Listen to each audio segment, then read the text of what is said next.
Hello everyone, my name is Hugo Lebrouilly and I'm a postdoctoral researcher at the CEA in Saclay. I previously did my PhD thesis in CRAL in Lyon, working with Benoît Commerson on dust dynamics during protoplanetary disk formation, which is what I will present you today. Star formation takes place in the dusty interstellar medium. The interstellar medium is basically mostly composed of gas, 99%, but 1% and a key element of this interstellar medium is the interstellar dust grains. They are typically distributed in the diffuse ISM, the less dense part of the ISM, as a power law, which we call MRN, which states that the dust grains have sizes between 5 nanometers and 250 nanometers. However, in the star-forming regions of the interstellar medium, we might find dust grains that are actually larger, from 1 to 10 microns in dense cores and 10 to 100 microns around young stars. To know the dust size distribution during disk and planet formation is a very important thing because first, dust grains are one of the main charge carriers during star and disk formation. Because of that, they have a strong importance on the values of the magnetic resistivities that set the efficiency of the coupling between the magnetic fields and the gas. As we can see on the left, if you change the dust distribution, you can change the value of the magnetic resistivities by a few orders of magnitude, and this has a very strong impact on disk formation. For planet formation, we know now that the streaming instability will grow more easily if you have an initial dust-to-gas ratio in the disk that is stronger than the canonical value of the interstellar medium.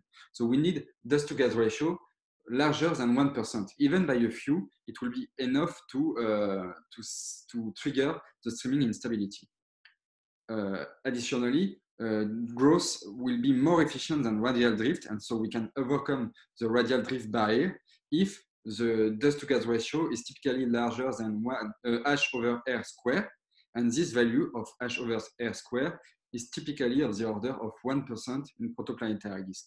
So if you get a dust-to-gas ratio larger than 1%, you will favor a lot planet formation. We can therefore ask ourselves a very natural question: can dust dynamically decouple from the gas during star formation? And can this decoupling lead to a strong initial dust-to-gas ratio value inside the protoplanetary disk? To answer this question, we propose to model gas and dust as a monofluid that is composed of n+1 phases. One phase is the gas, and the n other phases are the n species of dust that we want to study.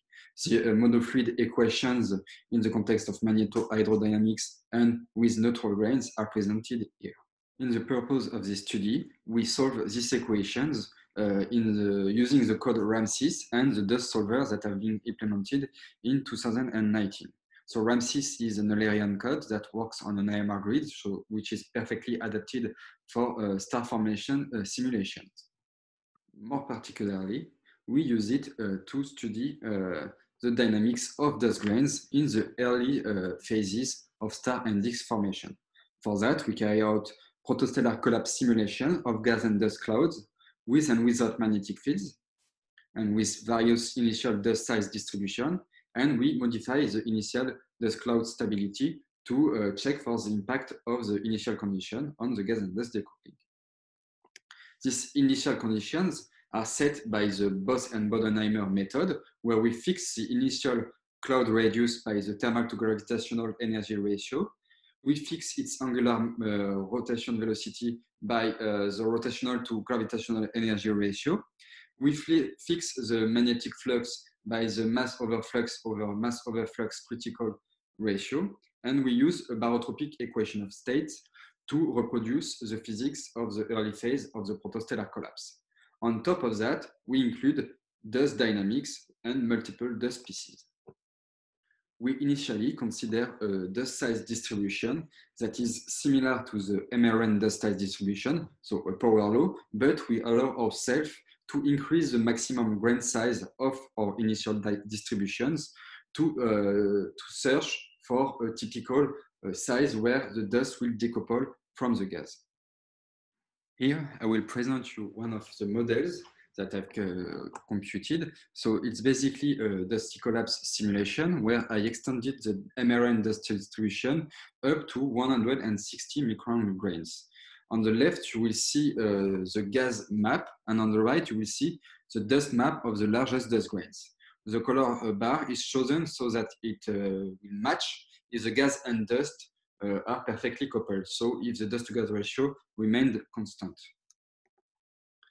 As you see, it's not the case during the collapse because the dust grains actually fall faster than the gas and drift towards the inner regions of the collapse, which causes stronger dust to gas ratio in these regions at the expense of depletion of the larger scale in the envelope. As you will see here, this result is quite robust. Here I show you all the models that I presented in my last paper. So on the top, I will vary the maximum size of the dust size distribution for the grains. And on the bottom, I vary the initial conditions of the gas cloud.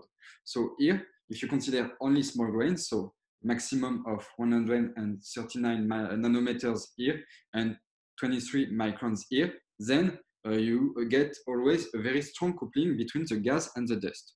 However, if you increase the maximum grain size, you systematically see a decoupling between the gas and the maximum, the biggest dust grains of the simulation. You basically see this decoupling whether the freefall timescale is long or short, or if you include magnetic fields in the ideal MHD case, or if you include magnetic fields in the non-ideal MHD case. Actually, if you include magnetic fields, you see that the decoupling is even stronger because the freefall timescale is increased by the magnetic support. Here, I show you the dust to gas ratio enrichment, so the dust to gas ratio divided by its initial value as a function of the grain size for the different objects, so here denoted by the markers, and for the different models that are the different colors. You see that in the denser objects, such as the fragments, the disks, and the pseudo-disk, you always see an enrichment of dust grains, and more particularly an enrichment of large dust grains, which comes at the expense of depletions of the low density objects, such as the envelope.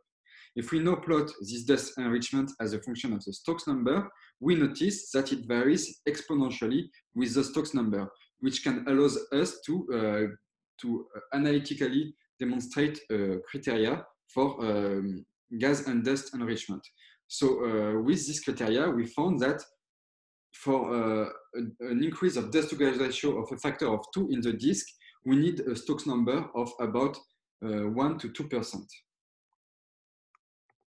And I will leave you with this takeaway message. So basically, as I've shown in this study, small grains of smaller sizes than 10 to 100 microns typically remain well coupled to the gas during the protostellar collapse. But above this size, grains tend to migrate toward the inner regions of the protostellar collapse, which cause, of course, a large-scale depletion of the envelope.